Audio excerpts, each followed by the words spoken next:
Hello, कैसन बानी आप सब देख रहल बानी भोजपुरी हिट खबर और हम हई संदीप यादव। बहुत ही अच्छा एगो खेसारी लाल यादव के गाना के टीजर रिलीज भइल बा। फैम म्यूजिक भोजपुरी चैनल पे रिलीज भइल बा। जौना गाना के नाम बा हम तुम्हारे हैं सनम।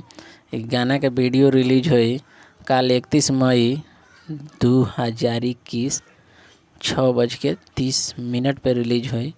खेसारी लाल यादव और अंतरा सिंह प्रियंका एकरा के गौले बनी और लिरिक्स बा चंदन यादवंशी के, म्यूजिक छोटू राउत के बा।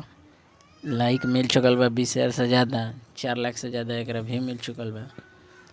30 तारीख के रिलीज भइल बा टीजर और 31 तारीख के रिलीज होता है वीडियो, फुल HD वीडियो रिलीज होता 6:30 पर। तैयार रहें आप सब, ज़्यादा सपोर्ट करेगा बा, लाइक शेयर तो दबा के करेगा बा ज़्यादा से ज़्यादा।